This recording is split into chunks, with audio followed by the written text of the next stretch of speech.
Hi, teachers. Hi, everybody. So this week we're doing it just a little bit different. We're trying to set up a time to meet with each of you individually, and that's also taking away from our team meetings out in our meeting space. Yes. So we're going to reach out to you guys this way for this week's meeting, and I think you guys get some very valuable information. Yes, we have 3 tips. Yes. Okay. Things are going to help you make your classroom function way better. Yes. Part of it is the teaching with a team. Many of you may have taught independently. This might be your first time working with other people or new people. And I think we get very used to doing it our own way. And we kind of forget that there's a whole other person right here. Yes. And Cindy cannot read my mind. I cannot read her mind. And we've been together for many, many years. So I kind of want to give some things that should be taking place that I kind of think we've forgotten about this year. And some of the new ones may not have done this before ever.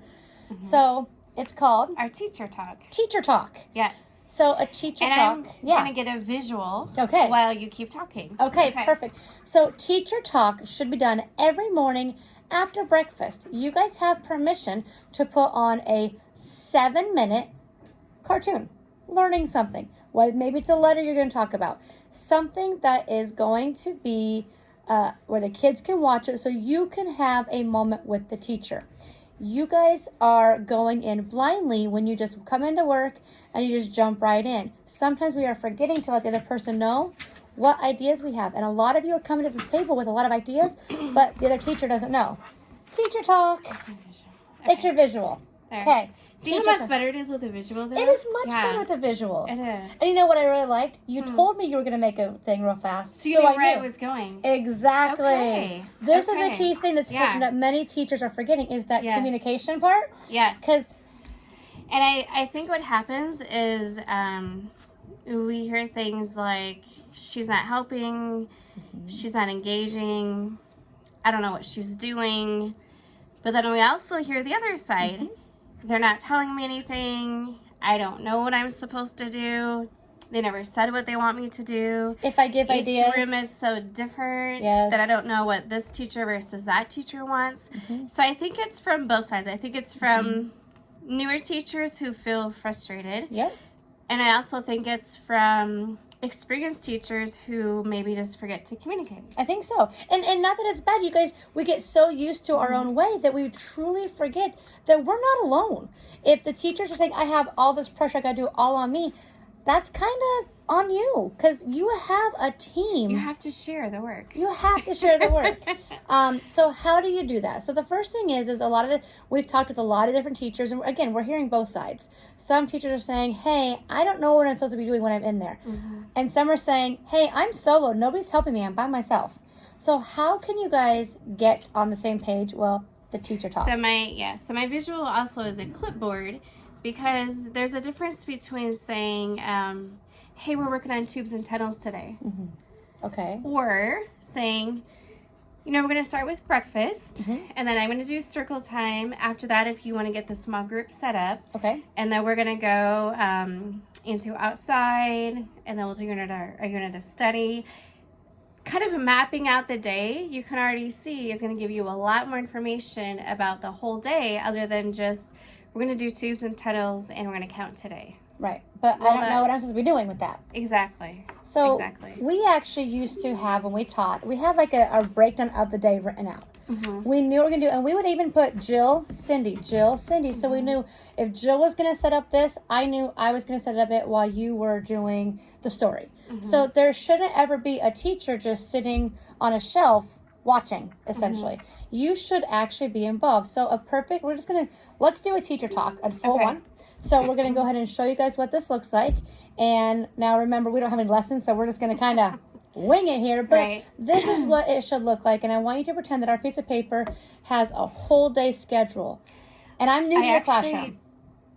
I have one. Okay. I can get. But actually, let's do our teacher talk for this afternoon because every morning, Jill and I do our teacher talk. Every day. And I say, what is your plan for today?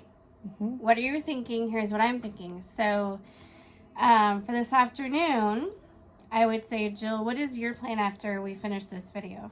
When we get done, I actually need to go to the rec center. They're down a couple teachers because they're doing some trainings and conferences. So I got to go get it all set up, the art room, the kitchen area, get the snack ready for kids. So I'm probably going to leave pretty close to about 2:15. Okay.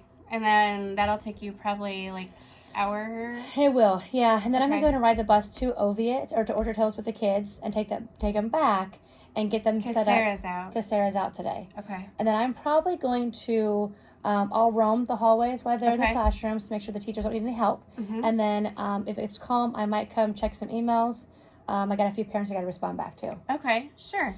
I'm going to stay here, and after we do the video and the reviews, I'm going to file stuff Okay. while I listen to the Universal Pre-K I have meeting. papers you can file. Ah, You know, okay. that might help okay. you. Yeah. Yeah, so I'm going to file while I listen to the Universal Pre-K That's meeting right. at 3:30, while I watch for parents to message to come up and page the classrooms.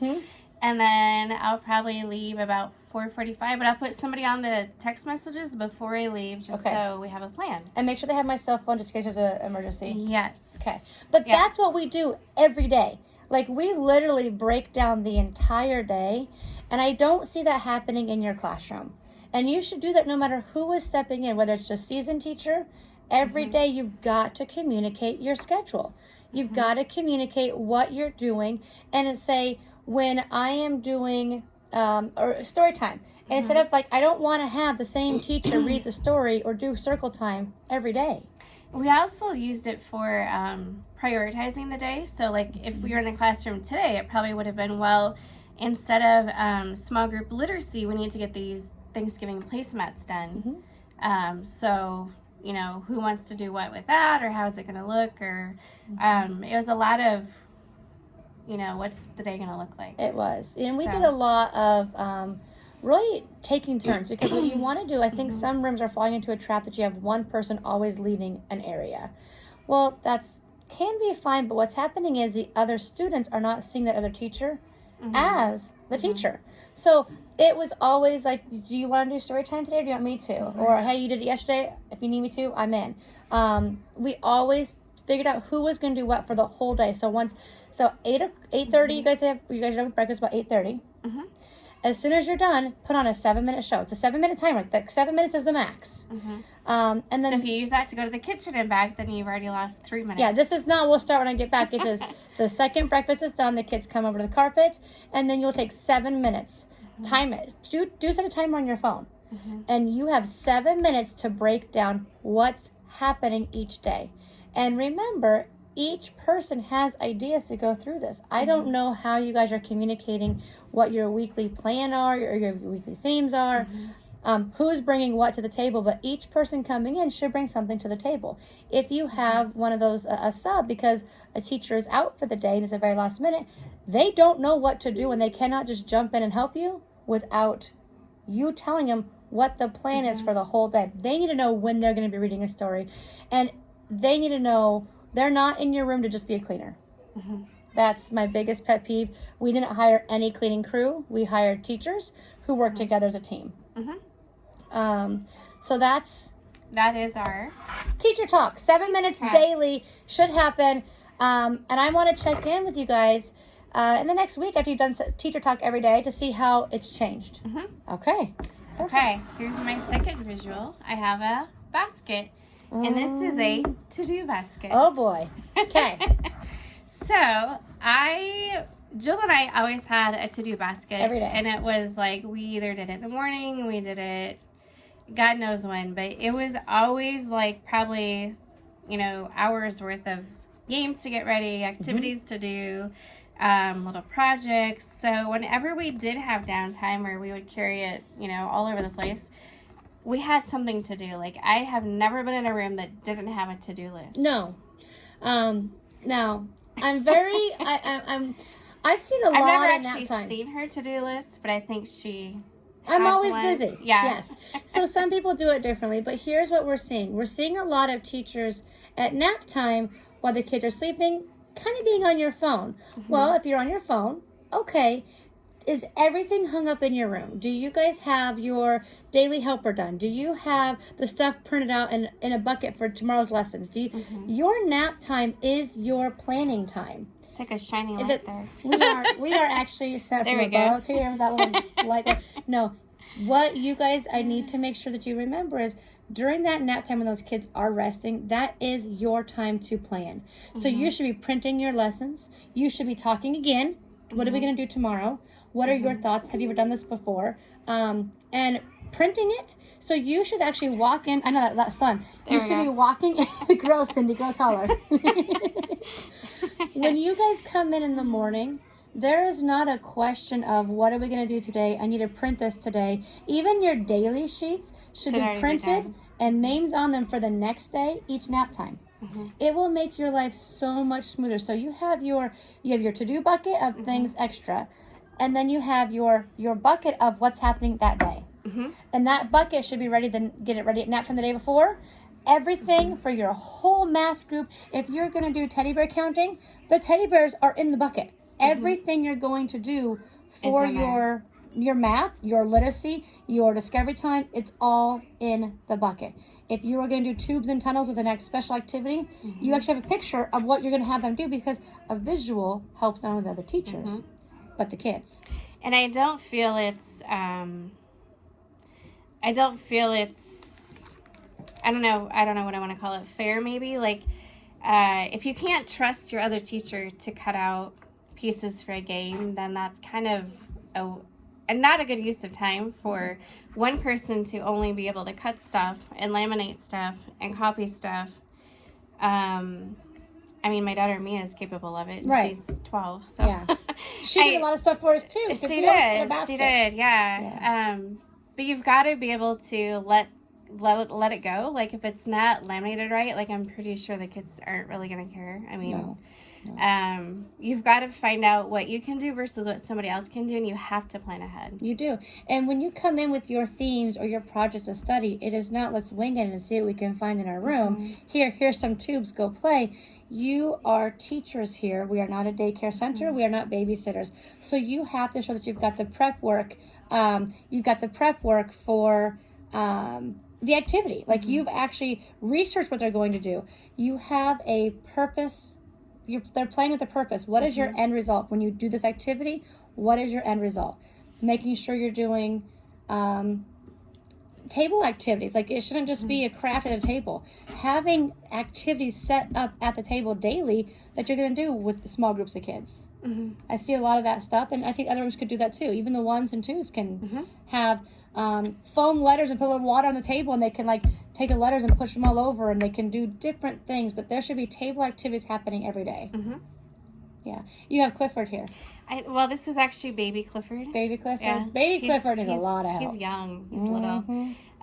He's also very sensitive. Yes. Yeah. So Clifford, sitting here in our office, he's heard some things that actually he's been crying a little bit lately. I've heard him. You have? I've At night, heard. he kind of whimpers. I know. Yeah. I know where you're going with this. Yeah. I've heard it too. You have? I I have. thought I was the only one. No. He's just, he feels a little cold, Yeah. a little prickly. Mhm. Yeah. Yeah. So he's hearing things like, these kids just don't listen. They just do not. So much that the phone fell down, they just do not listen. Oh yes. Or Zoe, get over here. Zoe, come here. Zoe, don't do that. Yelling across the room. Yeah, or I think he forgot his name sometimes because he just hears, "Hey, get over here! Hey, get out of there!" You know, what are Line you up. doing? Why are you Yeah. doing this? Why are we waiting so long? I don't Yeah. know. So he doesn't like it. Yeah. So some things that we want to make sure is that we remind ourselves that they are just little people. And if you do need to talk to, I'm using Zoe as an example, if you need to talk to Zoe and she's across the room, please get up and go to that child and get down to her level and say, Zoe, you know, we can't do that. If you are yelling at them or raising your voice at them or talking in just like a frustrated voice, chances are they're going to tune you out. Yeah, baby Clifford, when someone talks across the room to him, he actually doesn't really hear it anyway. They don't. I will tell you what, if you take the time, if let's say that Zoe is kicking somebody's blocks down and you're reading a story or you're doing something in the table area and you notice it, stop what you're doing, say, I am so sorry, I'll be right back, guys. And you get up and you go over to Miss Cindy, who has just knocked down Zoe's blocks, and say, you know, I've done a lot of things, like you could be like, you know, Zoe, did you like it when she knocked your blocks down? She did not like it when you did that. They don't have that social emotional piece. So if you get up and you go to the child and you talk to them about what you're seeing, chances are they're going to start listening a little bit more. But don't yell at them from across the room. I'll tell you what, I don't think we ever sat down when we were teaching. No. Oh my gosh, till lunchtime or till snack. Even at snack, we're like getting the next thing out. Yes. So I want to make sure that if one teacher has the kids all focused on her for a minute, the other one or two teachers are not just sitting there watching. They are prepping the next thing. They're getting the next activity set at the table. They are putting something away. They're changing diapers. Like, there's always something going on. It shouldn't be, if one teacher has the attention of all of them, the other teacher needs to be doing something different to get ready for the next activity. It's all back and forth, you know. And please make sure you guys are taking turns who's setting up. Do not have one teacher do all the work. One teacher should not do all the diapers. One teacher should not do all the cleaning. It's a team. It really is. And I know these sound so silly and simple, but teacher talk.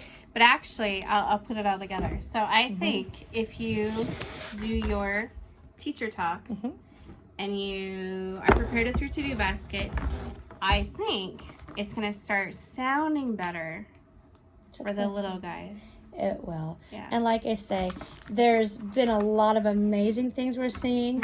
And please don't think this is like an attack or anything like that. It's really just, how can we make your room go from good to awesome? You know, it's just those key little things that we're seeing, the communication, making sure that each teacher has a voice, and that you guys are working together. Because if you say we're going to do tubes and tunnels again, I don't know what that means. We have like -2 seconds. Cindy always keeps us on task. But see, you know what she does?